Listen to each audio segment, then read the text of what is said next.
in the world? Every Sunday. Happy Sunday, everybody. This is Karen here, your favorite virtual assistant. I'm happy to be in this conversation and excited. This is actually part two from the last conversation, or the last before that was the last conversation about Black women hair and Black women and hair, natural hair in corporate America. This is actually version number two. So this time we got Tiffany Castagno, and she is an HR curator, and so I'm excited. I am excited for this conversation today. So, Gail, you kick it off, start, and then we go from there. Hi, everybody. Welcome to another Sunday chat. We are really happy to have with us, as Karen said, Emily Williams. She's back, and we are joined by Tiffany. So, to get the ball rolling, I am going to let both ladies just tell us a little bit about themselves, starting with Emily. And then, Tiffany, we're going to get the ball rolling with you with my first question, of course, about the connection between HR, DEI, and, of course, not only here, but several other issues that fall under that umbrella. So, Emily, you can start. Tell us a little bit about yourself, and then we'll go on to Tiffany. Welcome. Yeah, thank you. I'm so happy to be here again this Sunday. Thank you, Gail and Karen. Tiffany, happy to also be with you. My name is Emily R. Williams. I'm a strategic coaching consultant. I coach women of color to own their power at work and in their lives. And I consult with organizations on how to become places where women of color can thrive. Great. Thank you, Emily. Tiffany, what's going on? Tell us all about you. Thank you. I'm so excited to meet Emily and learn from her today, too. And thank you both for having us. So I'm Tiffany Castagno, and I'm CEO and founder of SEFR, which is an acronym for Cultivating the Evolution of Professional HR. And I partner with small to medium businesses to help them curate their culture, create experiences. I always describe it as cultures where people want to stay and where they're not ruined from their employee experiences, because workplace trauma is real. And so my clients are amazing all across the US, but really helping them focus on getting role clarity and building infrastructure and the culture, because culture is living. So I can't wait to get into this today with you all too. Yes. Great. And I'm in Pittsburgh. Yes, and I know that most of you ladies are in the US, except for me. I'm from the Caribbean, but I'm sure that whatever we share today will cross boundaries and we'll be able to apply it globally. So whatever we learn today, I'm sure is going to be valuable to everybody. So I'm going to start with Tiffany, because last time, Tiffany, we spoke a lot about the challenges Black women have sometimes with hair, especially natural hair.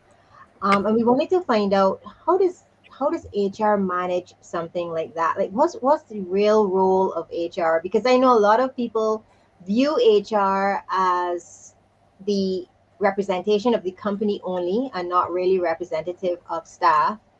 And like whenever you get a call to go into HR, it's like, oh my God, what have I done? And your deodorant stops working, and you try to think back of like all the different things you did not do that you were supposed to do. And I don't know why that is, but if you can share a little bit about HR, and then how the hair policies, what does HR do to really help us as Black women traverse that very sticky path of wearing my hair natural, which is within my right. Yeah, thank you for that powerful question and invitation. I think where to start? There's so much with the evolution of HR, and there's a reason why my company is an acronym, because we started out an industrial revolution, and we have evolved as a profession. We have really become transformative versus transactional. And so back in the day, you would have these policies where only your natural color hair, where people are used to, having to straighten their hair, people of color, women of color, and just different things where we weren't allowed to bring our whole selves per se. And so that's been a challenge throughout time. And some companies, yes, they still practice as HR is for the company versus practicing people first. And it just started really pouring over here, y'all. So I hopefully you can't hear that. It doesn't disrupt my video. But depending on what that organization's like, the picture that they paint of HR, because sometimes it's like we get rolled under the bus and then rolled back over as to, well, only go see HR as this, or leadership or the organization will try to prevent folks from going to HR. I really see our role as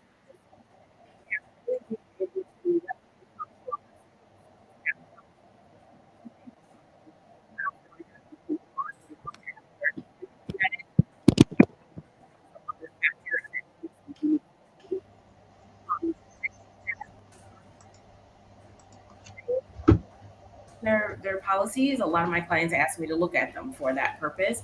But we really should be letting people show up how they are, and being able to own that. And that doesn't always happen. I believe our role is not to own DEI, to work with leadership and the organization and the employees within it to be able to shape the policies. And we should have the pulse on our employees so that we know who they are and what types of policies to shape.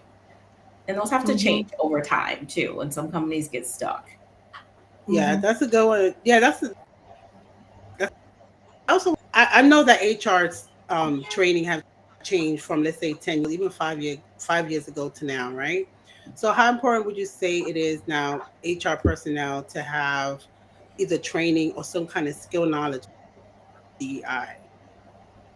I think it's important. I think, my path has been very organic in this space and into getting into DEIB, because I'm having conversations with employees, because we are the feet on the ground and we have those interactions with people. I think HR people being visible so that people don't only see you when it's something bad or how come I'm coming into HR. I think that is, something really helpful. Um, I think, if we're going to be in these spaces where I think that my the rain is probably impacting me, you all.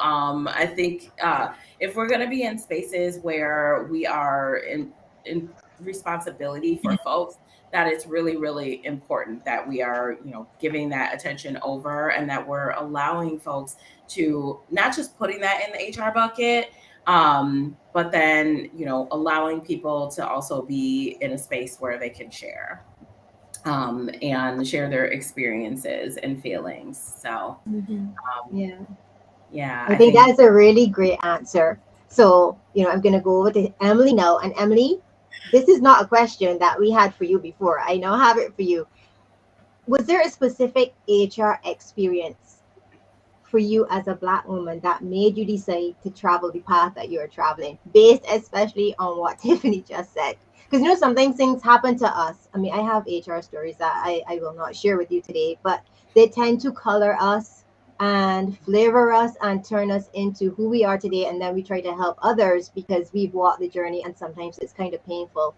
So, did you have a specific experience that made you walk your path that you're on right now based on an HR experience? Yeah, thank you for that, Gail. Yes, it's true. I had an experience with HR where, I was experiencing extreme harassment, bullying. I reported sexual harassment to HR. I reported other forms of toxicity, bullying, discrimination, and HR provided no solutions. And even worse, HR became part of the problem, became part of the retaliation that I experienced after reporting. Mhm. And so, that's why I support women of color to really own their power at work, because this is such a common experience. We don't deserve it, right? But it happens to us often. And it really does take strategy. It takes a lot of support and encouragement to do the kind of self-advocating that one needs to do in a workplace when, in particular, HR is not an ally, right? And so that is in large part why I do what I do. I also do what I do because I believe that women of color are best positioned to create the change that we need in the modern workforce, right? That's the other part of it. But I think as it relates to HR, I'm, really happy to hear Tiffany say things like, a people first culture, right? We need that. Mhm. At the same time, without that intentional intervention and without naming the problem, of discrimination for Black women in particular, women of color generally, and then also people of color and people with other marginalized identities, it's often difficult to actually get to that place of people first, right? Because our workplaces are so often really like a microcosm of our world and the broader inequities in our world, right? We see those show up at work. And so I think, particularly when we talk about Black women's hair and the discrimination that they face at work, that's a really great example because that really mirrors, social standards of beauty, right? Generally accepted notions of professionalism, right? And then that shows up in the Mm-hmm. workplace. And then next thing you know, we hear the executive team saying that, we just can't see Keisha, leading at the vice president level, right? We just can't see it. Mm-hmm. Right? Mm-hmm. So, this is exactly why I do what I do. And this is also why I work with leaders to advise them, right? They too, cannot be above the DEI work, right? Mm-hmm. Yeah, they have to lead by example as well. And I think, Emily, why you're doing such a great work is because there's power in numbers. It could be hard, I guess, for a new employee, a younger woman, to stand in the gap. It's so much easier. Well, not necessarily easier, but it's more, you can do it. You feel you can do it because you have power in the numbers and you have the support. And what I've found, and I'm going to switch back to Tiffany for a little bit, because Tiffany wears a very interesting hat.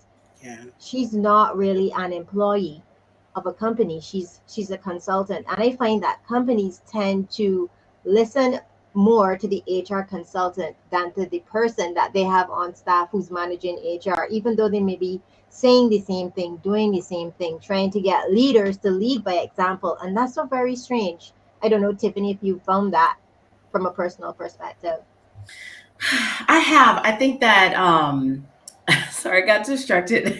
Hello everyone. Jamal's comment about his Yes, natural yes. wig design We're by gonna God. put Jamal's comment up because Yeah. it's so funny. I couldn't see the audience comments at first, and this weather is messing with me over here. But I think, I have had clients and prospects tell me specifically that they chose a consultant for those purposes. And not always because they don't feel like that person's going to listen, but also because it's like maybe they're tired of hearing my voice, or they want a fresh perspective and a diverse perspective. And so I think that that's healthy. I loved all the stuff that Emily shared too, because we have to acknowledge, and some other HR folks don't like that we say this, those of us who are very transformative in the HR space, we have to overcome some of the things that as a profession we have done to people and that we've put onto people. And it's going to take a while to come over that, and trust has to be built and rebuilt. And that's a huge thing if you expect people to come to you and share their most vulnerable moments, and for them to expect or believe or trust that you're going to support them in the ways that they need to be and meet them where they're at. And so I think for me, being an outside consultant, I have those fresh set of eyes because as an HR practitioner in companies, I was told to sit down, be quiet, stay in your lane. We might have you on this leadership team, but we don't really care. Correct. Being told like, well, when we want your input, we'll ask for it. And I'm like, which that's not what we talked about when you hired me. So these things Mm-hmm. become very different. And when I experienced that as a woman, as a Black woman, as an employee, I now have different ways and tools to empower others because I've lived those experiences and I know what that struggle is like. So I believe it's my responsibility, whether I'm a consultant or those of us who are in HR in companies, to really be the voice of influence. We have so much influence and more power than we often, frankly, are respected or given. So Yeah, that's Yeah. what I I would say to agree. that. Do you think Tiffany and Emily, and you can decide who's going to answer the question? Because Tiffany made an interesting point. I think HR practitioners today have inherited a lot of stuff from before, not good stuff. And maybe that's because way back when HR could have been managed by maybe a white person, somebody in a different race. And now you, as a Black person, you're inheriting this stuff and you have to clean it up. So do you think that is one of the issues that we face? So, you've had very conservative HR leaders before our time, and now we are being more active, we're being more vocal, and we find as Black women we're being called to the table, but we still have all of the back end stuff that we inherited that people remember, which made our lives just a little bit more Mhm. difficult. Because you said it yourself, Tiffany, HR. A lot of people don't love HR, but it could be because of the stigma attached to what HR was doing or not doing Mhm. before. Yeah. I think, education in all things is key. And now the sun's starting to come up. Education is key. And I think when we started out as, kind of the enforcers of policy, the dress code police, and all these things, and when maybe there were a lot of folks who, that's the evolution of our industry, where a lot of these things were very transactional, and that's how we were managing through. And now it has since become, giving us more of a stake in the game. And of course, our hat is to wear a risk hat, but it comes farther than that. And I think when you look at the person and these folks who are in leadership who should be owning culture and DEI, when they don't understand who it is they're managing, when they don't have a pulse, when they don't understand diversity, equity, inclusion, belonging, and they're trying to do it in a performative way, it's not healthy. And it places HR in undue burden and in a really difficult position. And especially when you have leaders saying, well, HR told me to do it, or it's because of HR, that's also not healthy. And I think that that's a lot of the reasons why we are where we are, on top of some practitioners just not practicing maybe in the right ways. So, Yeah. Mm-hmm. Yeah, that's Mm-hmm. funny that you mentioned that, because I know even a lot of supervisors, sometime I work, they like to reference HR for everything, right? And it's not necessarily an HR request or demand or whatever that might be, but they always say, well, HR said you can't take this off, or Yeah, HR said, yeah. it's always put on HR. It's And it's always not HR. right, Mm-hmm. but it might not be HR. They probably the one that doesn't want to give you the time off, or it's always something. I just from my experience. And I always wonder, wow, that everything is done on HR, right? And they use HR as a way to manipulate the employees too, to get them to do whatever it is the manager wants to do, whether it's take a day off or they don't want to grant the day off. They use HR sometimes. I came Mm-hmm. to realize that. Yeah, I can speak to that as well. And if you're brave enough, so if you have Emily on your side now and she's coaching you, and you are brave enough to decide, you know what, I'm just gonna have that conversation with HR myself just to Yeah. confirm, and then you realize that half the time HR doesn't even have a clue that they are being Was quoted yeah. or misquoted, and they're not aware. So you also need a brave person to do that, to step out of the box and decide, you know what, I'm gonna just have that conversation with HR, myself. But leading on from there, ladies, with hair and culture. So, Karen and I, we normally do a lot of research before we come on our Mhm. Sunday lives. And I saw a very short clip by Denzel Washington, and he was explaining to somebody what culture really is. And he used an example of hair. You saw it where Yes. if you Yes. are a Black person, you know that sizzle of the hot comb coming off of the Yes. stove to your hair. And you go, and Right. as a Black person, you know what that means. And I'm saying, if I am that Black person now, and I am deciding, I don't want to sizzle, I don't want to press my hair, I don't want to go through that grief, because it takes time. It takes time, and it can be painful. I don't want to go through that to fit into a box or to conform to a norm that you're giving me, when I feel my job and my performance of my job is more important than pressing my hair or chemically relaxing my hair or doing something like that. But you can't see it because you need me to look professional. And then the spin off, of course, is that I may miss that promotion that I know I should get because I don't fit into the box of how you think I should look. Have any of you found that? I mean, I'm too young to know about pressing of hair, but I've heard about it. I mean, yes, I have been involved in the chemical processing of my hair. That's how I was brought up. I will be honest, I can't see myself going natural because my hair, Emily's is lovely. Everybody's is lovely. See how Emily's hair is? My hair would just be sticking out. It just sticks out all over the place and it's very hard to control. So I'm going to stick to the chemical processing for now, maybe until I get a little older. But I don't know if you ladies understand, I think we're leaning towards the natural because who has time to spend on here when there are more important things that we need to be aware of, especially when it comes to our work? You know, who wants to spend 3 hours on here when you have more important things to do? So how do you feel about that? Well, let me just jump in with a couple of things, Gail. I mean, one, as you were mentioning, sometimes when we go to HR, that it can be an intimidating experience. Sometimes that becomes a source of retaliation, especially if you're a woman of color and you're reporting something that, really could be discrimination, right? Um, and so when I work with clients, really the first goal is really to communicate with HR in a way that solves the problem, because we never want women to be working in a toxic environment, because that's harmful to their health, and then also to their career long term.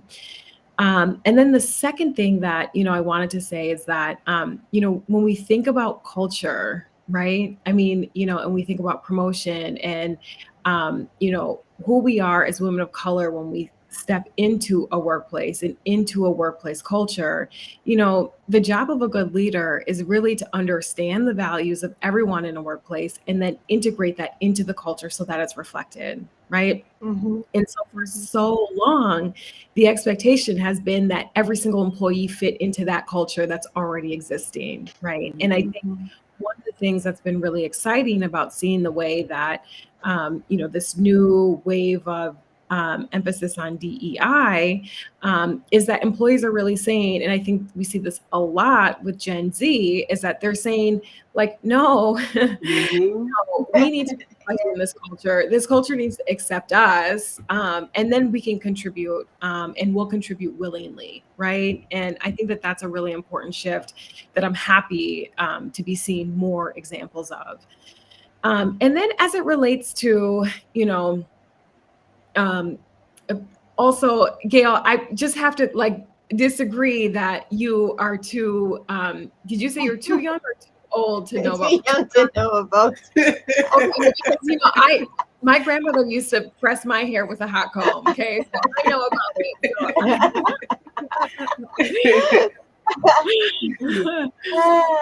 And I think too, there's been a drastic reduction in the amount of chemical hair processing Mm-hmm. agents, right? Or products. And I think that that's a good thing, because what's come out recently is that those chemicals are linked to Mm-hmm.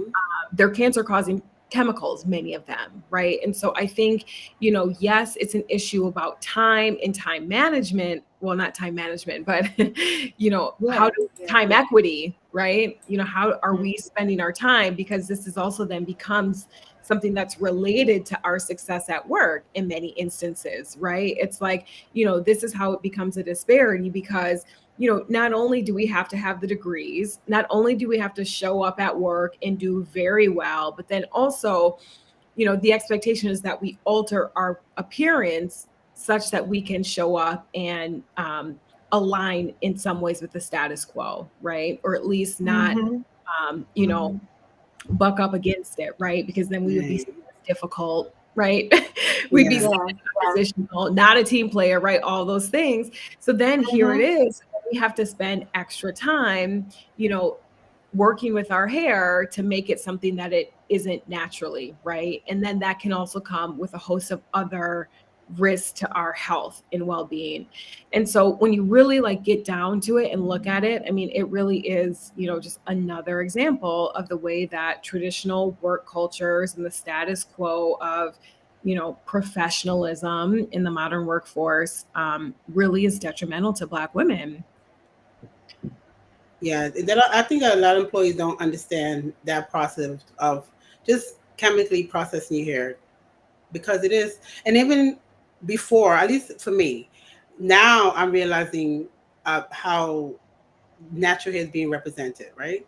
Because for a long time, all you see is relaxed perm, and the perm I was packed with different type of Mhm. perm, different name brands of perm. Until I seen that Chris Rock movie, For that's more. when I started to realize what exactly perm does to you, to your hair, and to your Mhm. body. And that's when I Yeah. decided to create this shift for myself. But just the process, just going between transitioning, it's not an easy process because your hair goes through so many different evolutions through that process. It's not always Mm-hmm. easy to comb.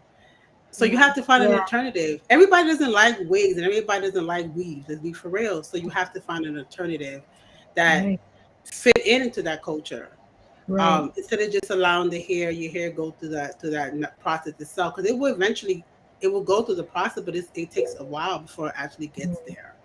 Right. Mm-hmm. Um, you know, but I wanted to know. I know Emily, you mentioned Gen Z. How does because Yeah. it's different now. Gen Z now they're not like what they like getting fired. Not now, but when I first started working, getting fired was like a no. It was like I needed this job and I'm staying here for however long. But Right. Gen Z now they don't really care because there's other ways for them to make money, and sometimes they make more money outside of working than working. So when it comes to just HR and Gen Z, is it more difficult to keep them into the workplace because they're not willing to put up with a lot than maybe my for me or even previous generation did put up with, Yeah. right? Yeah. Well, I have an organizational client right now, and they have a lot of Gen Z employees. And Mm-hmm. the Gen Z employees have drastically different understandings of Yeah, what work is, and what kind and how much labor yeah, is acceptable. And yes, that becomes a constant conversation. And at times conflict in that particular workplace, yeah, which is really interesting because the expectation in many ways is that HR is there to support them as people who are working at that organization. Um, and HR is really expecting the traditional exchange of labor for Mm-hmm. compensation, right? right. And so, Mm-hmm. I think it's really, I think these conversations are important. And, it's also important that, there is a solution that takes into account the perspectives and the needs from both parties, right? Mm-hmm. Mm-hmm. Yeah, Yeah, Tiffany, definitely. you want to add to that because Emily, you said that for the Gen Zs, it's like they know what they want work to be. I live with a Gen Z, and he knows what he does not want work to be. Like he's very clear in what work is not for him. Whereas most people that this is what it should be. I find they like to draw their boundaries in the sand, and they seem to be much more aware than I was when I first started my job of mental health. No, this is not working for my mental health. I don't have peace of mind. What you're doing is not right. And if I have that conversation with you and nothing changes, it's like peace out. I don't need this job. I don't need this Mm-hmm. drama. What do you think, Tiffany?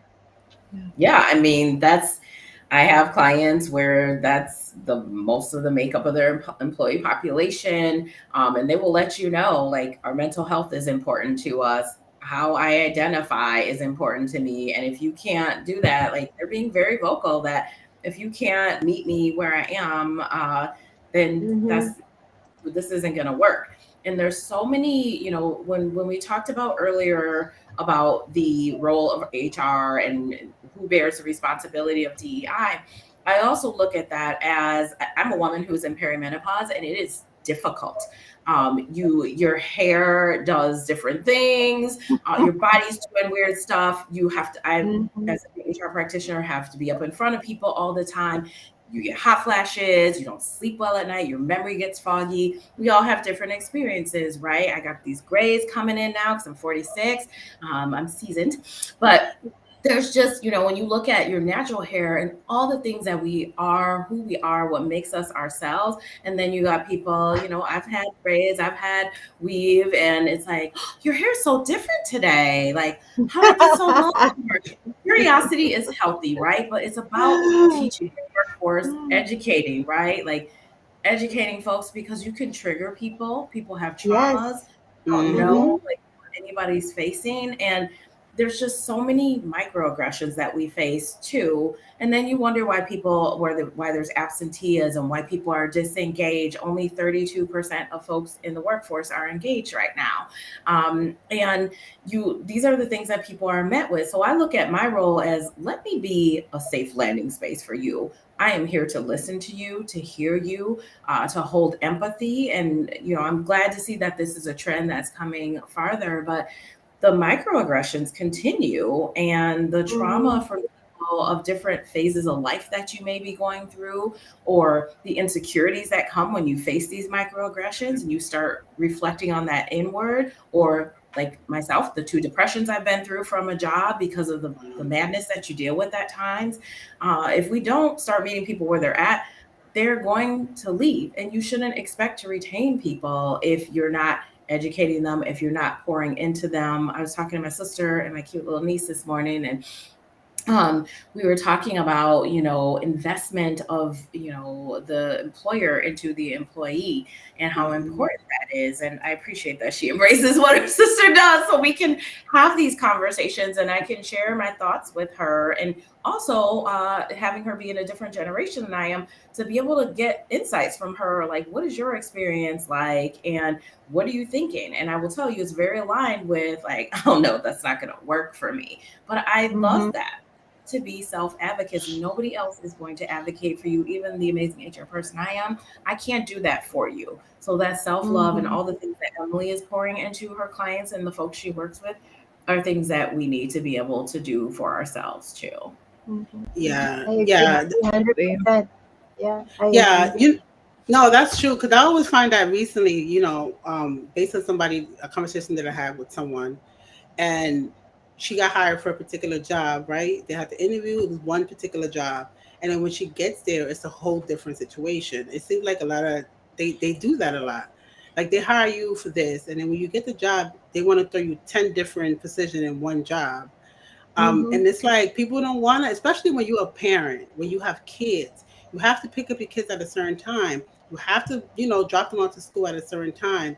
And I think employers, the corporations, I should say, should kind of be able to make adjustments. If somebody is, I know it's a little bit off the topic, but it's kind of in the same where trying what Tiffany was mentioning, employees being able to work with the employees, right? With the employees as far as time, because everybody have a life. Like work is not life for everybody. So I Mm-hmm. think employees need to consider that aspect when it comes working with the employer, with the employees that they have, or the ones that are incoming into their business. They stop trying to offer one thing, and then when you get there, something else. That's so, Mm-hmm. Yeah. you But I think know. it has a lot to do with training. And I think everybody here, especially Emily and Tiffany, we talked about like training and education and stuff. And for me, it's also sensitization. And people see, like, because I'm a corporate trainer, and I find a lot of companies view training as something formal, a formal setup where you sit in a room in front of a whiteboard Hmm. or you log into a Zoom call. But training is so much more. Training is like what we're doing. Let's have a conversation. Right. Tell me about you. Tell me how you feel about your hair. Do you want to wear it natural? I think Hmm. conversations are very, very important. Communication as well is very important. And my goal is to help, like Emily, employees who feel they don't have a voice. So let me teach you how to use your voice to let people know how you feel, because we can't read minds. And you might have a bad leader who, for one reason or another, just may not know. So the onus now becomes yours. If you're honest, let that leader know, no, this is not the right way. There is another way, Yeah, and it could be a definitely. win-win situation for both of us. So it's trying to get those wearing those different hats to come and meet in the middle in a way that everybody can move forward together. But the training is not like training, it's like education, sensitization, and it can be planned, but it doesn't need to be sitting down in front of a blackboard, whiteboard, sorry, in a conference room. There are many opportunities out there for training that we just need to be, aware of. No, that's true, Gail. But I always heard of DEI, right? But not as much as in the last 2 years. Maybe Mm-hmm. I'm wrong, but that's just my personal take on it. Do you think that COVID have any impact on DEI? And if that is so, how? would you think? How would you say that was the impact, Emily? Did Yeah. you want to answer, Tiffany?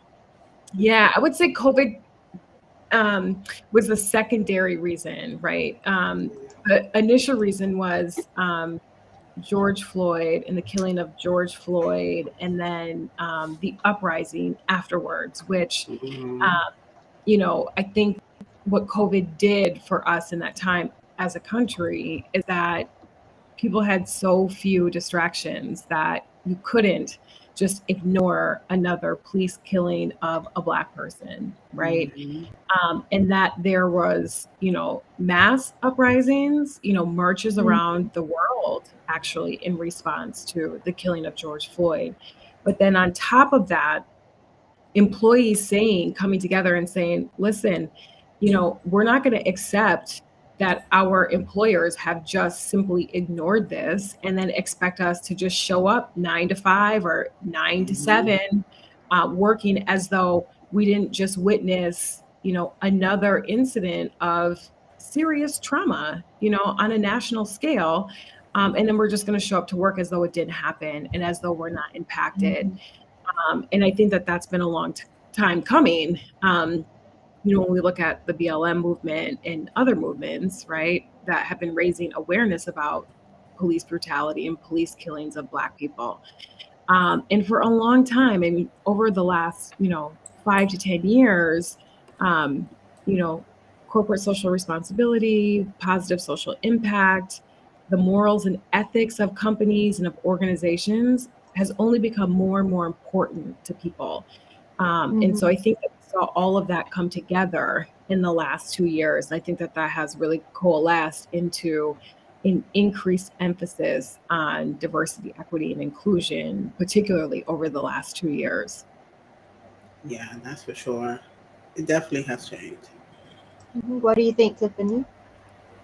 Yeah, I agree with what Emily has shared, and definitely on the point of it's been a long time coming, and Mm-hmm.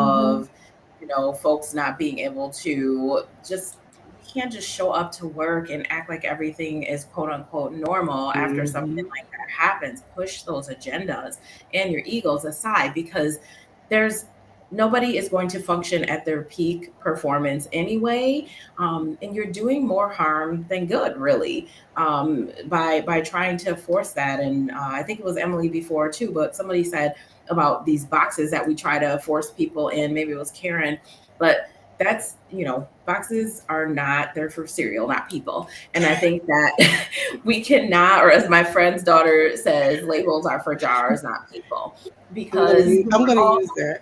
yes, we're all unique. Please borrow, I did too. As long as you give the credit over, right? But these are these important questions, and conversations that we need to have. Gail, you said have the conversation so many times, and we saw before George Floyd was murdered, and countless Yeah. others and before that, people want to just check the box. They want to be compliant. They want to appease. They tell somebody before they come into the job, this is what it's like, but then we're going to flip the script on you when you come in, and that's not really the culture. People are going to see through that. You can't post somebody's face or some, values up on your website or on the pictures in the office if you're doing that, and then let them see something different, and then pull these microaggressions or the psychological things that go on in the workplace that are extremely toxic, and try Mm-hmm. to act like this isn't what's happening. And then people internalize that. We're at a peak of mental health crisis right Yeah. now as well. And that should be part of the fold. Every single thing about who we are, from our hair to our mental health status to where we live, we all have these basic physiological needs. And our hair is a part of that. Who I am when I walk through the store and at the time I leave is a part of that, and everything that happens in between. There's psychological safety that needs to exist. And if I can't trust you as my employer to support me or take care of me or to not do me harm, that's not going to end up well. It's not going to be a good space for that employee. And frankly, there's things like Glassdoor, people talking to your people on LinkedIn when there's Yes. opportunities, and they'll say, "No, Yep. girl, don't come here," because they don't let you do your hair. They're going to make you Yes. feel like you shouldn't be your authentic self. And if you think that those conversations are not happening, think again, Mm-hmm. because they are. They You are, have to yeah, speak, and they They should are. be. If you don't have anything to hide, then you know right. They won't be talking who do about you you. think you are, right? It should be welcome conversation, right? Right, yeah, Right. Employees to talk to perspectives about the culture. Because the assumption ought to be that they will rave about it, right? Because they right, are so happy, because they are thriving, right? Because the company treats them so well. right. Really, that should be the expectation, right? It should be the Yes. assumption. Which should also be the truth. I don't think Right. if you want to be the employer of choice that you're not going to do what you need to do to be the employer of choice, and it's not just going to be on paper, it's going to be through your actions. For me personally, I want to be the bestest Fruit Loop ever in a Frosted Flake cereal box. That's just me. I am the Fruit Looper, and you could be your Frosted Flakes. Why can't I be? Why can't I be a Fruit Loop Frosted Flake box? Fun fact: we actually just bought both of those. Because No, we're made that's up of funny. so many different things. And I mean, we're talking about hair, but I know that I have been discriminated against. And it's very, very subtle because I'm from the Caribbean and most of us have very interesting body parts. We're very slim up top and then we tend to expand at the bottom and stuff like Right. that. And it's all these jokes and all these comments. And it's so, for some of us, it's not only here, it's because you don't Girl, fit into that slim, sleek that's mold another that topic they in its own. expect. Yeah. So it's not only, That honestly, is. it's not only here, it's a lot of other Yeah. things that form part of your culture that may not be acceptable in another culture, you know? So Yeah. yeah. 100. No, Um that's true, Gail. Karen, do you That's want a to good just point. go over to the comments before we start to wrap Yes. up? I just want to thank Yes, yes, everybody. They've, yes. they've been very, very engaging in the comments. I love that Jamal loves his I afro gotta hair highlight this because this and comment he had me wears it dying. naturally. I had Very to great, highlight this Jamal. comment. Jamal, you have Jamal likes to snatch wigs too. So Yeah, for those of he you who likes know to snatch wig. Jamal, he loves don't snatching be, don't be wigs. out there be Get my snatching best wigs. right now for saying that. He's the wig Yeah, snatcher. yeah. I mean, I don't think that our conversation today is, by any means to suggest that natural hair is the only important thing as far as DEI is concerned Yeah, or HR. We're just right. saying that it has been highlighted as an issue which needs to be addressed rather than swept under the rug, even though there Yeah, are many other, probably more important things that we could be talking about. Emily raised it. We had the George Floyd shooting. We have people that are being attacked. When I say attacked, they're being pulled off of the road because of the color of their skin and being taken down to the police station and stuff like that. And so for me, I tend to say, and I told Karen, imagine we have all these issues going on in the world, and we need to have a conversation about natural hair or racial discrimination, especially against women in a workplace, where hmm, if we all came together and just focused on doing our job and the job that we're passionate about and that solves or serves a purpose, and everybody did what they were supposed to do and treated us all fairly and like normal human beings, we wouldn't need to have these conversations. But life is showing us, especially with COVID, that we need to have these conversations. Is like another thing now is tattoos. A lot of the Gen Z people have tattoos. A tattoo does not yeah, is no indication of any form whether I can do my job for you or not. Body piercings yes, either. yeah, So you're telling me I can't have my body piercing so you can see them, or I can't have tattoos. But it has no relation whatever to the work that you are employing me to do. yeah. So it's That's just true. interesting, a lot of the things that are going on, and I have no idea what vitamins Tiffany's on to be able to manage this from an HR perspective, because I'm sure it's scary. No, There's a that's lot of that's judgments. My HR folks in this comments can attest.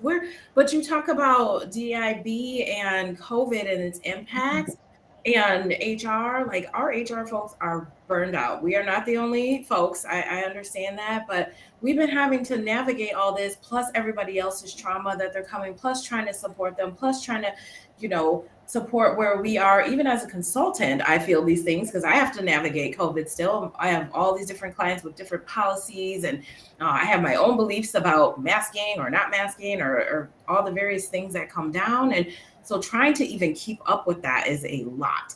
Um, I think also, Gail, you talked about tattoos, and it's funny you say that too, because that's another thing, right? Like we had to police the tattoos, cover them up. And Mm-hmm. I think even myself as an HR consultant, my tattoos are not visible. They're all on my left, like top shoulder blade. I'm planning to get some more at some point, probably. But there's this fear of doing that. And I remember in the office over the summer being like, oh, my top, like in the back, it kind of swooped.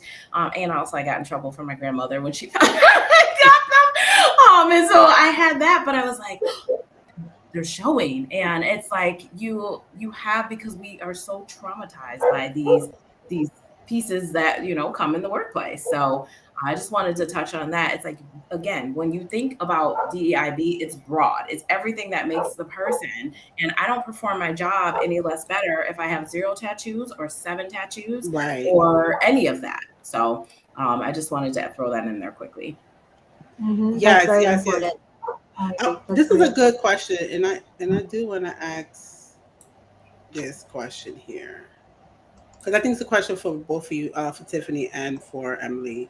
It says, "What I have found as a consultant is that I have to be open to the fear and guilt that white leaders feel when they realize they have so much to learn about equity." Tiffany and Emily, how do you How handle do you? that? Also, what books have you read about that? Tiffany, I'm gonna let you go first. I was just about to let you go first. Yeah.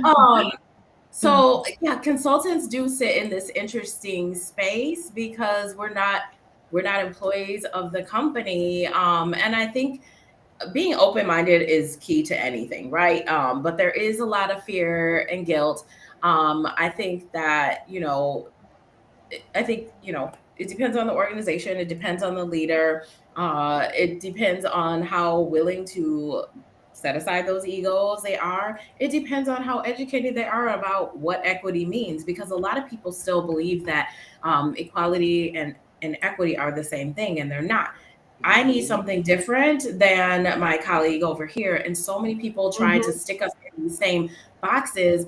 I don't learn the same way. I have different, when you look at neurodiversity, even people learn in different ways. I'm a very visual learner, but I pair best with visual and audio. So how you do that and all of the intersections that I live at, that's going to be different. I think, one of the things for all people, but I think that is especially helpful for white folks too, is just understanding psychological safety. So when you're looking at books or resources, I always talk about Timothy R. Clark's book, The 4 Stages of Psychological Safety, because no matter who you are, we all have that right and that expectation to coming into the workplace and being safe.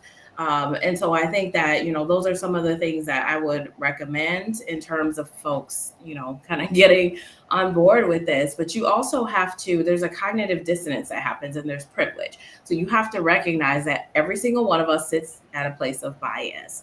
But you can't let that Mm-hmm. fear, you can't sit there. Once you have the awareness, it's like know better, do better, right? Yeah, That's I true. quite agree. And Yeah. Tiffany, before we get to you, Emily, that's a very good point you made earlier, which ties into this answer. You made the comment about your grandmother seeing your tattoos. And I find that if the leader is older and more traditional, and they're coming from a perspective of do as I say and not question the rules or policies I have in place, is much harder to work with that leader, because that's how my granny Yeah. was. My granny was not a conversation person. It was like, this is what I'm saying. We're not even having a conversation. And Hmm. I found in my career, if you worked with a company and the leaders were like older and more traditionally focused, it was harder to get that person to have an open mind and understand, listen, the world is changing. You cannot continue to operate like this if you want your business to succeed in the future. So I think you have to know what kind of organization you're going into. Are the leaders older? Are they younger, more open to change, more accepting of my opinion as a person versus, something else? So sorry about that, Emily. I just wanted to tie that in because I felt Tiffany, I'm a Caribbean girl and we all have these experiences with our grandparents, our aunts, uncles, our families are very extended, and you find that how you're brought up tends to also influence your culture, how you take what you take into your job and then other people bringing their culture into that job, leader versus employee, and that's how it all adds up. Yeah. Yeah, yeah, definitely. And I would say a couple things. I mean, one, generation doesn't audit.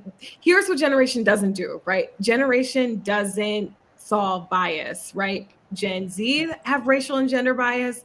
Millennials have gender and racial bias. Baby boomers have racial and gender bias. Okay. And, we've seen examples of that, particularly in, very prominent companies that are led by millennials right now. Right. So that's one thing to keep in mind. And we can't necessarily make that judgment from outside. Right. Sometimes, and this is why, it's so important that um, Black women and women of color learn to advocate for themselves, because often we won't know until we're 6 months in that, okay, this working environment is very toxic, or my Mm-hmm. supervisor in particular now maybe is feeling threatened and therefore is going to leverage some power inside the Mm-hmm. organization against me, right? We often don't know that until we're well into our roles, until we're shining, right? And at the same time, right, when we think about leaders, presumably who are white, right, or who have other dominant identities, feel guilty because they, have so much to learn about equity and they're just realizing it in this moment. That too can be a double-edged sword, right? Because, I know that we're all familiar with the way that white women's tears have been weaponized, right? Particularly against women of color in the Mm-hmm. workplace, right? So, on one hand, of course, you want to be compassionate, you want to empathize, you want to build healthy relationships at work, healthy working relationships, but that then requires two people, right? So if someone is in the workplace and they're trying to use their guilt in a performative way, or they're going to use it, they're going to weaponize it. That's something that's important to consider, because I see that happening to my clients often, right? That they're in these positions where they're leading DEI initiatives, or that's, something that's actually central to their role, even if it's not called DEI, or they're not in like an official DEI position. And then, people feel like they can just kind of like project their guilt onto them, or their own process, or their insecurity about their own learning process. And if the woman of color doesn't respond, doesn't capitulate, right, or doesn't coddle, or doesn't praise this person, right, for doing the work that should be done anyway, then it becomes another source of toxicity, right? It becomes another source of where, the organizational power dynamics are being leveraged against a woman of color. So, I think that has to be assessed on a case by case basis.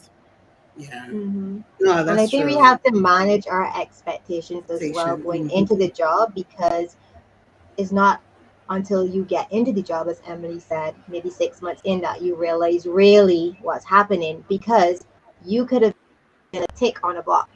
So maybe I'm supposed to employ one Black person, two Black people in this position. I'm gonna employ them. But then when you get into the job, you're so frustrated because you weren't really meant to be there. It's just you're just there as a box to be ticked, Mm-hmm.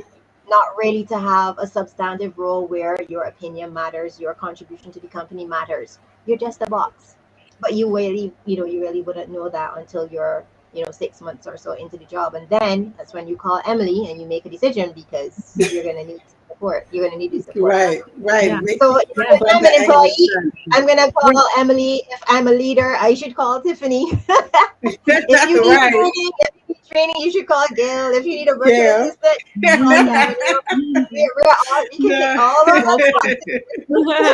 right. No, got but all that's the But angles there's, covered. this conversation has so many moving parts, really, that, no, it does. I think Yeah. as an individual now in today's world of work, you really need to know. You need to be aware of all these moving parts, because you need to be prepared, because sometimes how you expect something to unfold, you may get something totally different, and you need to make a different kind of decision.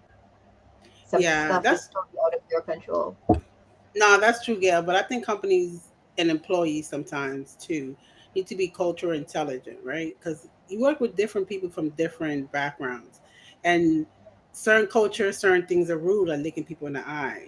Everybody have different cultures, so I think it's important for companies and employees to understand cultural Yeah, differences.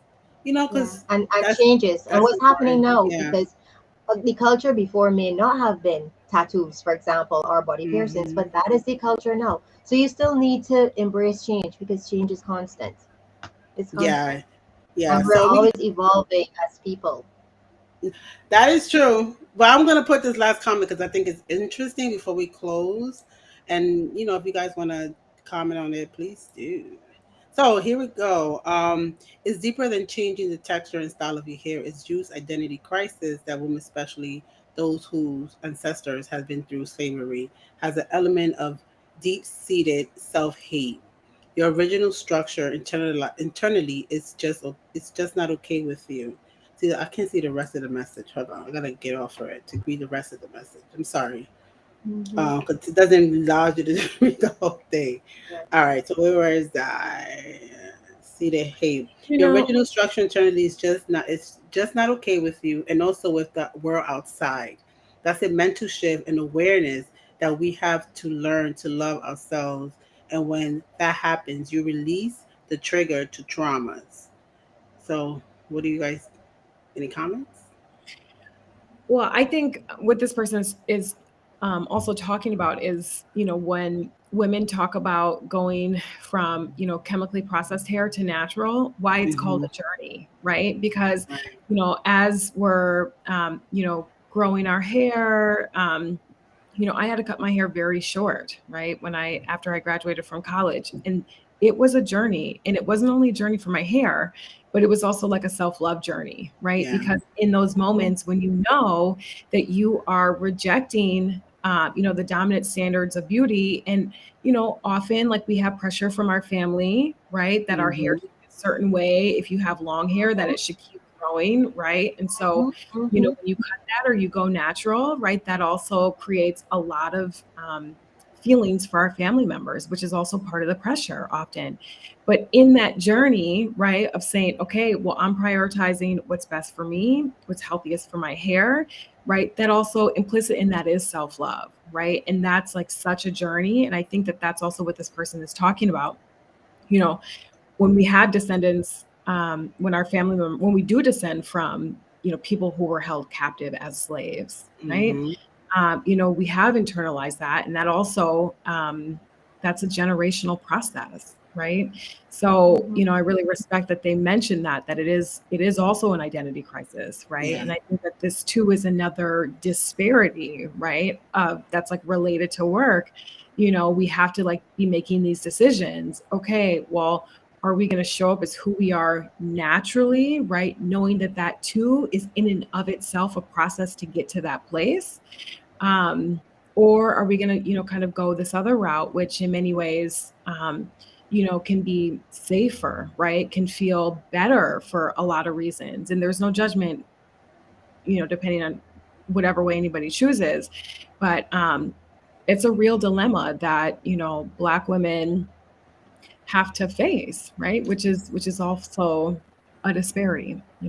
So Yeah. I think that that's That's why we talk about going natural as a journey oftentimes, and why it's so Hmm. meaningful to us. Yeah. no, that's true. That's a good point, Emily. Just to hear journey, at least for myself. Um, I remember cutting my hair because my hair had fell out because I when I had colored.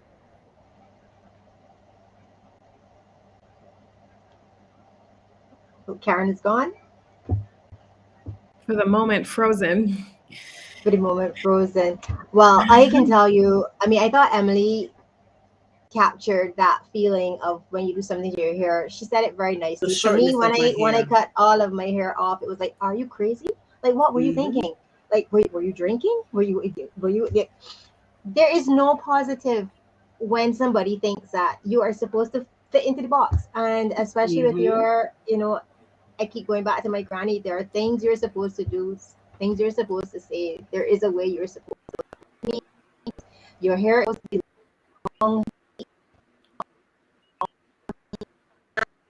You're not supposed to, and then No. you take yourself. because you're not getting the support into work. And you get the same response, oh my God, what are you thinking? It doesn't take any away from you as a person. So I think all these agendas people have for you, you want to have for yourself. Yeah. No, that's true. Hmm? The connection went in and out. So Yeah, it is. I mean, today, okay. So, guys, we are about to be closing. I know I enjoyed today's conversation. In closing, ladies, any comments? First of all, before you comment, how can we reach you? Like, how can they get connected with you? well, you can find me on LinkedIn as Emily R. Williams.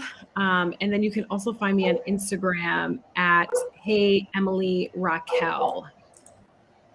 Okay, so I'm gonna put your information for anybody who want to connect with Emily. This is her LinkedIn. Please connect with Emily, and I'm gonna put Tiffany's as well. So connect with these two beautiful ladies, and connect with me and Gail too. Connect with Yeah, anybody who you want to, who you feel aligned to connect with. Really, that's really my thing. But um, great. I'm gonna put your website here too, Emily. If anybody wants to, they want to send your email or have a question, because Yeah, I think I said that before. Sometimes people have a certain problem at work, and they don't feel comfortable putting the question for everybody to see, right? right, So exactly. I think if you do have a concern, whether it's HR, whether it's for Tiffany or for Emily, please send them an email or connect with them via this LinkedIn platform and send them a message, because you never know. I would feel that somebody's always seem to be the looky loos out there, looking. And so for those Right. people, please connect with them. Um, And so, sorry, And go let me ahead. also just say this, Karen. And we're opening our community for professional women of color in January. So Oh, if you're okay. interested in that, reach out to me now because we have a couple of bonus offers if you join now. So if you're interested in that, if you're experiencing like microaggressions or any kind of workplace challenges, the community is for you. So Yes, yes. Ooh, Emily be back next week, guys. But before we go, I'm gonna tell you guys she'll be back next week. yep. But Tiffany, how can people connect with you? Yeah, LinkedIn's probably the easiest. I'm pretty active on there. So you can reach me at Tiffany Castagno on LinkedIn. You can go to my website at www.sephirconsulting.com. And I'm taking a break from other social media right now. So LinkedIn's probably the best. So I would love to have a conversation, support you, whatever that looks like. And now I get to be connected with Emily. So I'm super excited. Yes. So I did put both of these ladies' information on the comments. So please, like I stated before, connect with them. If you want to see what they're about, you want to learn more about them, you want to learn about me, you want to learn about Gail, connect with all of us. And Emily will be back next week as well. Okay. Why Mhm. Black women are central to workplace DEI. That will be the topic coming up next week. So don't miss it and be back here with your drink at 12:30 p.m. Eastern Standard Time. Ladies, Yes. Thanks, everybody. Great Thank you. conversation, ladies. Very proud of you. Thank you for representing. thank you. Thank you. First of all, before we close, and Tiffany, Emily, thank you so much for just accepting this invitation of me and Gail's. I appreciate that so much. Thank Thanks for you. having us. Yeah, thank Thank you. Great to you. be here as always. Yes. Bye, guys.